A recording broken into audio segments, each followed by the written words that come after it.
Hello everyone, स्वागत है आपका आपके अपने चैनल ऑनलाइन नॉलेज पॉइंट में। आज के इस वीडियो में हम जीके जीएस के टॉप 25 मोस्ट इम्पॉर्टेंट क्वेश्चन लेकर के आए हैं, जो आपके आने वाले हर एग्जाम के लिए बहुत ही इम्पॉर्टेंट है और पिछले वर्ष की परीक्षाओं में कई बार पूछे भी गए हैं। तो अगर आप पढ़ाई करते हैं तो इनमें से कम 20 प्रश्नों के सही जवाब दे करके जाइएगा और वीडियो को एंड तक जरूर देखिएगा। तो चलिए दोस्तों, वीडियो को स्टार्ट करते हैं। आपका पहला क्वेश्चन है, किस वेद में प्राचीन वैदिक युग की संस्कृति के बारे में सूचना दी गई है? तो दिए गए 4 ऑप्शन में से कौन से वेद में जो है वो वैदिक युग के बारे में पता चलता है हमें? तो इसका राइट आंसर हो जाएगा option number A, Rigveda. Rigveda में दोस्तों वैदिक युग की संस्कृति के बारे में बताया गया है। सामवेद में जो है वो संगीत का वर्णन है। यजुर्वेद में जो है यज्ञ और बलि का वर्णन है। और अथर्ववेद में जो है वो जादू टोने का वर्णन है। ठीक है। अगला क्वेश्चन है, नौचंदी मेले का आयोजन हर साल कहाँ किया जाता है? तो दोस्तों, जो नौचंदी का मेला है ये हर साल मेरठ में आयोजित किया जाता है और ये क्वेश्चन जो है आपका एग्जाम में भी पूछा गया है। एक क्वेश्चन आपका एसएससी एमटीएस 2021 के एग्जाम में ये पूछा गया था कि निम्नलिखित में से कौन सा पदार्थ जल में अघुलनशील है, मतलब जो जल में घुलता नहीं है?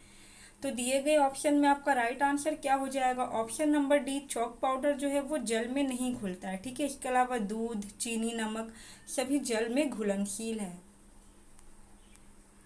ओडिसी नृत्य शैली मूल रूप से किस राज्य से संबंधित है?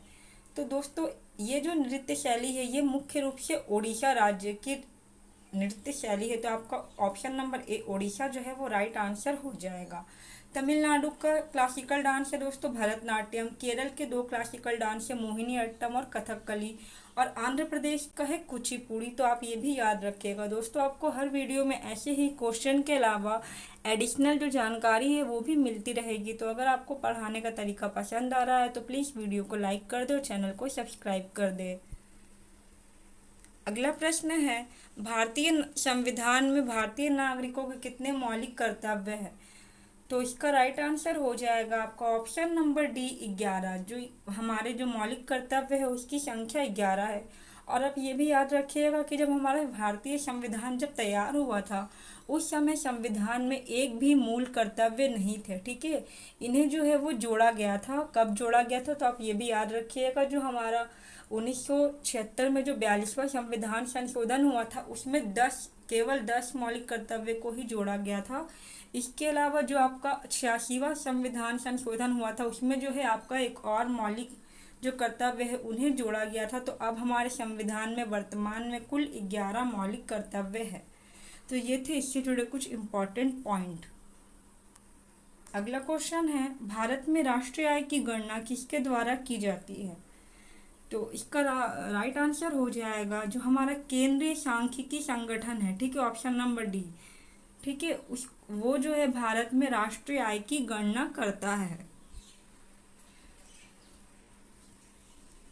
अगला प्रश्न है, बेकिंग सोडा का रासायनिक सूत्र क्या है? ये एसएससी जीडी के एग्जाम में पूछा गया है। इसके अलावा एसएससी एमटीएस के एग्जाम में भी पूछा गया था। तो इसका राइट आंसर हो जाएगा आपका ऑप्शन नंबर ए, NaHCO3। ठीक है। ये बेकिंग सोडा जो है उसका रासायनिक सूत्र है। अगला क्वेश्चन है, भारत का न्यूनतम जनसंख्या वाला राज्य कौन सा है? इसका राइट आंसर हो जाएगा दोस्तों option number D, Sikkim. Sikkim जो है वो भारत का सबसे कम जनसंख्या वाला राज्य है। और अगर सबसे अधिकतम जनसंख्या वाला राज्य पूछता तो वो हो जाता उत्तर प्रदेश। और अगर सबसे कम जनसंख्या घनत्व वाला राज्य पूछा जाए तो वो हो जाएगा आपका अरुणाचल प्रदेश। ये भी याद रखिएगा। अगला क्वेश्चन है, ऐहोल किसकी राजधानी थी? ये दोस्तों एसएससी एमटीएस 2021 में पूछा गया है। तो जो ऐहोल है वो प्राचीन काल में चालुक्यों की राजधानी थी। ऑप्शन नंबर सी जो है वो हमारा राइट आंसर हो जाएगा। ठीक है। अगला प्रश्न है, हड़प्पा सभ्यता की खोज किस वर्ष हुई थी? तो दोस्तों इसका राइट आंसर हो जाएगा ऑप्शन नंबर बी, 1921। 1921 में जो है हड़प्पा सभ्यता की खोज की गई थी। किसके द्वारा की गई थी? तो दयाराम साहनी के द्वारा की गई थी। और हड़प्पा जो है वो सिंधु घाटी सभ्यता में खोजा गया सबसे पहला शहर था, इसलिए सिंधु घाटी सभ्यता को हड़प्पा सभ्यता भी कहा जाता है। और हड़प्पा वर्तमान में कहाँ स्थित है, तो ये रावी नदी के किनारे है और वर्तमान में पाकिस्तान में स्थित है। बढ़ते हैं अगले प्रश्न की ओर। गौतम बुद्ध को ज्ञान की प्राप्ति कहाँ हुई थी? तो दोस्तों गौतम बुद्ध को ज्ञान की प्राप्ति बोध गया में हुई थी, ठीक है, जो वर्तमान में बिहार में स्थित है गया नाम से। और जो सारनाथ है यहाँ पर गौतम बुद्ध ने अपना पहला जो है वो उपदेश दिया था ज्ञान प्राप्ति के बाद, ये भी याद रखिएगा, जो कि धर्म चक्र प्रवर्तन कहलाया था। श्रावस्ती में उन्होंने सबसे अधिक उपदेश दिए हैं और कुशीनगर में उनकी मृत्यु हो गई थी, जो कि महापरिनिर्वाण कहलाई।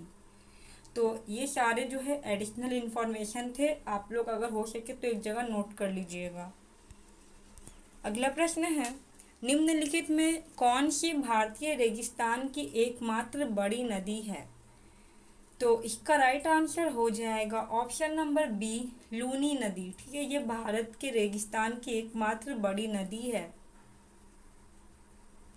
नीली क्रांति का संबंध इनमें से किससे है?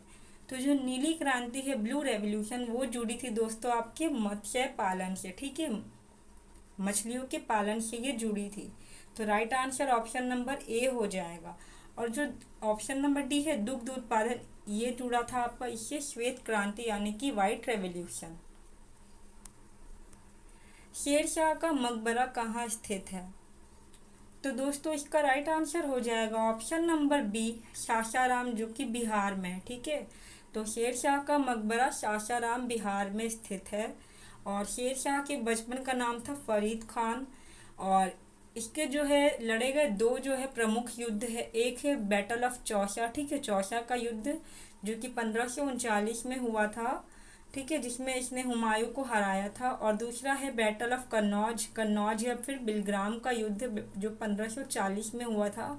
ये भी शेरशाह और हुमायूं के बीच हुआ था, जिसमें हुमायूं की हार हो गई थी। तो आप ये याद रखिएगा, ठीक है। अगला क्वेश्चन है, आगरा किस नदी के किनारे स्थित है?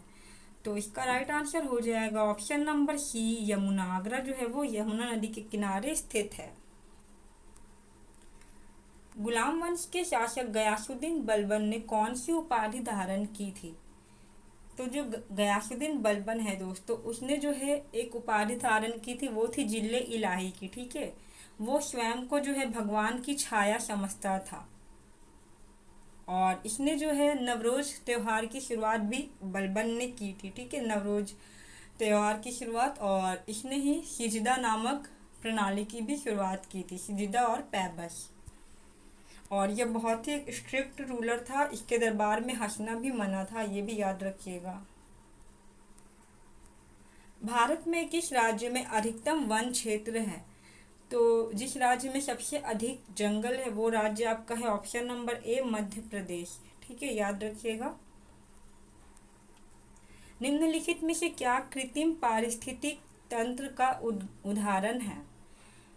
तो आपका जो तालाब हो गया, झील हो गया, जंगल हो गया, ये सभी दोस्तों क्या है, प्राकृतिक पारिस्थितिकी तंत्र का उदाहरण है। लेकिन जो बागीचा है यह आपका कृत्रिम पारिस्थितिक तंत्र का उदाहरण है। तो आपका ऑप्शन नंबर जो ए है वो आपका राइट आंसर हो जाएगा।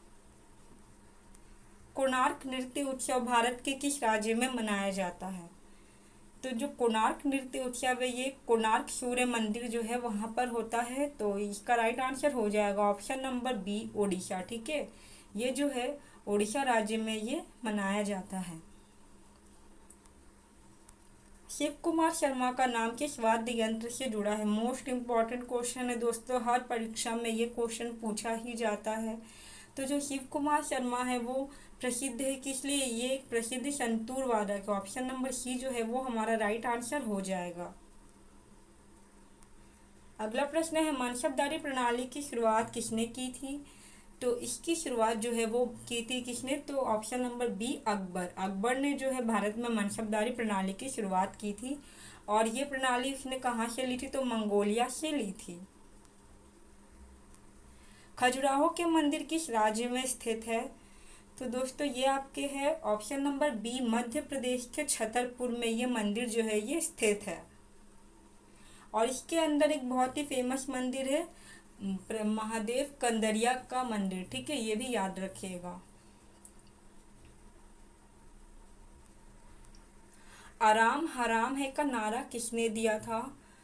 तो दोस्तों ये नारा दिया था आपका option number D, Jawaharlal Nehru ji ने। अकबर के दरबार में आने वाला पहला अंग्रेज कौन था? मोस्ट इम्पॉर्टेंट क्वेश्चन है दोस्तों ये क्वेश्चन आप हमेशा याद रखिएगा, कभी भी आपके हर एग्जाम में ये पूछा जाने वाला प्रश्न है। तो इसका राइट आंसर हो जाएगा option number B, Ralph Fitch, ठीक है, ये अकबर के दरबार में आने वाला पहला अंग्रेज था। अगला प्रश्न है और वीडियो का आखिरी प्रश्न है, मौसमी संबंधी घटनाएं किस मंडल में होती है? तो इसका राइट आंसर हो जाएगा ऑप्शन नंबर ए, क्षोभ मंडल। क्षोभ मंडल जो है वायुमंडल में हमारे 5 परतें होती है दोस्तों, तो ये हमारी सबसे पहली परत होती है, ठीक है। तो इसी मंडल में जो है क्या होती है, मौसमी घटनाएं घटित होती है और ग्रीन हाउस प्रभाव भी इसी मंडल में होता है, ठीक है। जो समताप मंडल है यहाँ पर तापमान जो है वो समान होता है, तो जो जितने भी वायुयान है, हवाई जहाज है, वो समताप मंडल में उड़ते हैं। और जो आयन मंडल है यहाँ पर क्या होती है, जो रेडियो तरंगे होती है वो इस मंडल पर होते हैं। और जो मध्य मंडल है ये क्या करता है, तो ये जो उल्का पिंड है इसे पृथ्वी पर आने से रोकता है। तो ये थे कुछ एडिशनल इन्फॉर्मेशन। उम्मीद है आपको जो है वीडियो अच्छी लगी होगी, और अगर आपको वीडियो अच्छी लगी हो और पढ़ाने का तरीका अच्छा लगा हो तो आप प्लीज़ वीडियो को लाइक कर दें और चैनल को सब्सक्राइब कर दें, ताकि आपको आगे भी ऐसी ही वीडियो डेली मिलती रहे। वीडियो को यहाँ तक देखने के लिए बहुत बहुत धन्यवाद।